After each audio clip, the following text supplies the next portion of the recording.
Are you tired of the same old, looking to spice up your life? How about injecting 5.1 meters of passion? Voyah Passion. Welcome to Wheels Boy, where we cover the newest, coolest, and wildest vehicles from the Chinese car market. Be sure to like, subscribe, and hit the bell.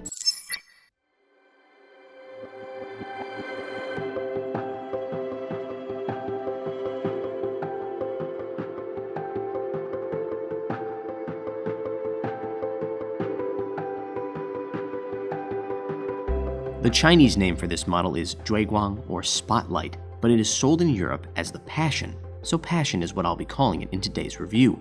Here in China, the Passion is priced around 36 to 51,000 US dollars. The car we drove for our review cost around 39,000 US dollars as equipped. Calling your car the Passion is pretty ambitious, especially when it's a big sedan like this and not a sports car or a dune buggy. In that light, this thing might come off as a bit underwhelming in the styling department. Personally, I think it looks really good, even if it is a bit of a mashup between the Lincoln Zephyr and the BYD Han. Wait, are you telling me you didn't know they still make the Lincoln Zephyr here in China? Did you know they also still make the Buick LaCrosse sedan? If that comes as a surprise, it can only mean one thing. You don't watch enough Wheels Boy videos. So why don't you take a second to hit that subscribe button and start on your path to enlightenment. The devil, as always, is in the details, however, and there are plenty of interesting ones on the Voyah Passion. Take, for example, the light-up front logo here, which is flanked by many tiny little Voyah logos throughout the grille. If you get an even higher angle, however, you'll notice they've actually stamped the shape of a Voyah logo into the hood as well. It is my humble opinion that the best angle on the Voyah Passion is the profile. It's got these beautiful, big, bulging fenders, front and rear, as well as a nice little silver element here that does a shimmy down to the rocker panel. The wheels are 20 inches, and they are pretty traditional alloys, actually. They're not those aero-covered wheels that you find in a lot of EVs.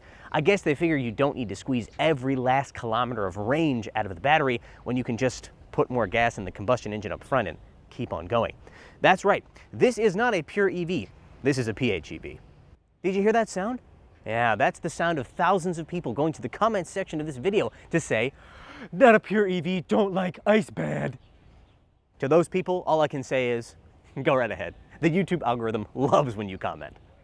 The rear of the Voyah Passion has what I'm choosing to call the reverse Hongqi look. That's because they've taken the red front badge of a Hongqi and stuck it in the middle of the trunk back here. It works just as well on the rear of this car as it does on the front of a Hongqi. Thumbs up from me. As an added bonus, there's even more Voyah badges hidden in the rear taillights. That's all great. What's not great is the fact that this thing doesn't have a physical button for opening the trunk. Instead, you have to either use the app, the key fob, or open it using the screen inside. That's just dumb. Once you've finally figured out how to open the trunk, you will see that it measures 410 liters. Pretty capacious, actually. The 43 kilowatt-hour lithium-ion battery of the Passion can be both slow and fast charge, though they haven't released any official charge times. We do know that it's rated for a 262-kilometer pure EV range on the CLTC cycle. The combined EV and gas range is 1,260 kilometers. We also know that it doesn't have any vehicle-to-load capabilities. That means it can't be used to charge any external electronic device. Oh, it's decided to close itself. It can't be used to charge any external electronic devices, say a fridge or something if you were to go camping. Then again, I don't know very many people that buy a big sedan to go camping.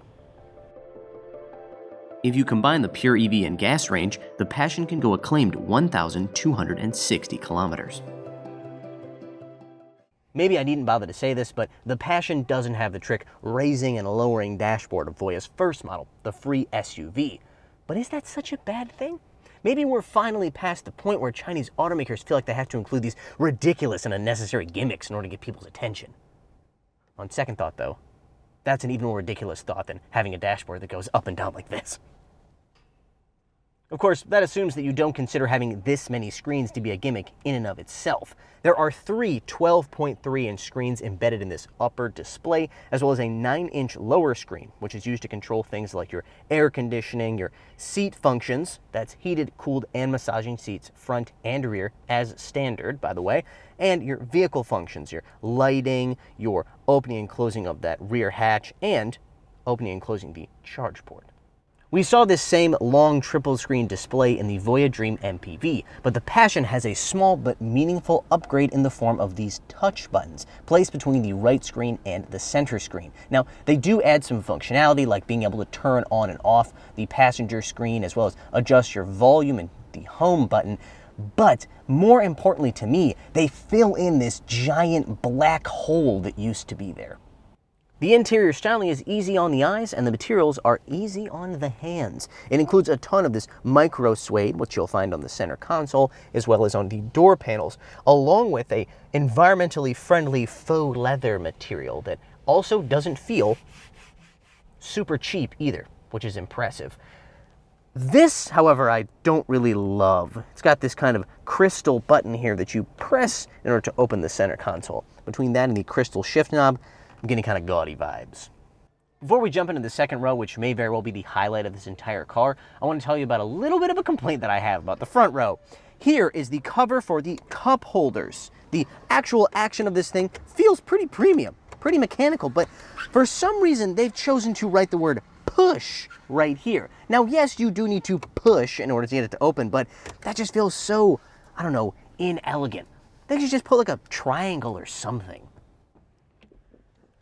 Why do I say that the second row might be the highlight of the vehicle? Well, for starters, you have a 3-meter wheelbase, which means limousine levels of legroom back here. Headroom is, well, headroom's actually not as good. I'm 5'9" or 1.75 meters tall, just for your reference. Between the two seats, we have a fold-down center armrest with a 7-inch touchscreen. This touchscreen is used to control your air conditioning as well as your seating functions. Remember, heated, cooled, and massaging, both left and right, and both sides also have adjustable rake. The right-hand side, behind the front passenger seat, also has adjustable leg rests as well. The final function is closing and opening the visor for your glass roof overhead. The only thing it's missing is any media controls. Are you looking to buy this beautiful Chinese sedan or any other Chinese vehicle? Reach out to us via email at sales@wheelsboy.cn. We can connect you with a reliable exporter of Chinese cars. The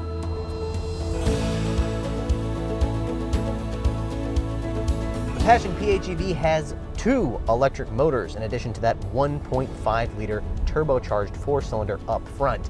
All told, that means 390 kilowatts and 810 newton meters of torque. 0 to 100 kilometers per hour, 5.9 seconds. Come to think of it though, 5.9 seconds to 100 kilometers per hour doesn't feel that fast. I mean, we're talking about near as makes no difference, 400 kilowatts of power. I think I know why, though. You see, Voyah plays it a little fast and loose with their power figures. They simply add the 100 kilowatts of power produced by the internal combustion engine and the 290 kilowatts of power from the combined front and rear mounted electric motors. That's 390 kilowatts, right? But last time I checked, internal combustion engines and electric motors don't produce power at exactly the same time. Their power peaks are different, so that explains why it's not quite as fast as you would expect. Does it feel slow? Absolutely not. It's just not as neck-snappingly quick as you might think it would be.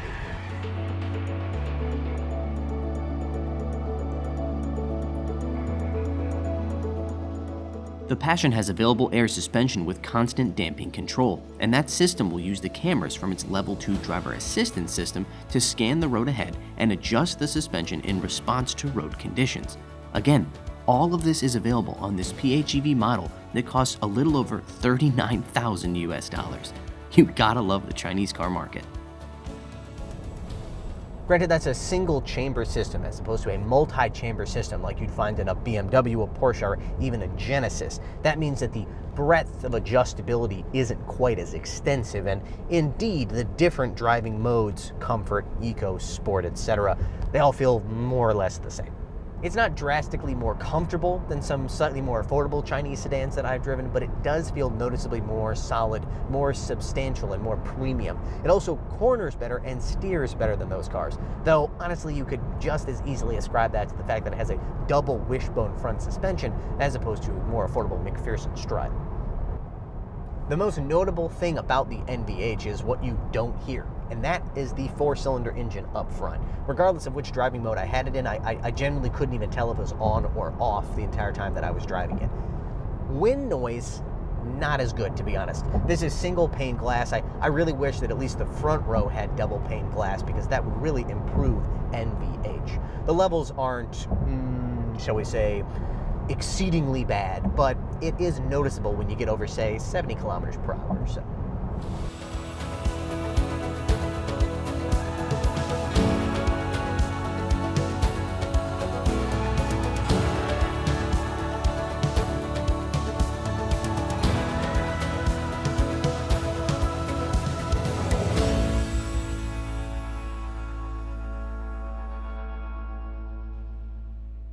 The Voyah Passion feels to me like an upgraded version of another PHEV sedan that I drove earlier this year, the BYD Han DMI.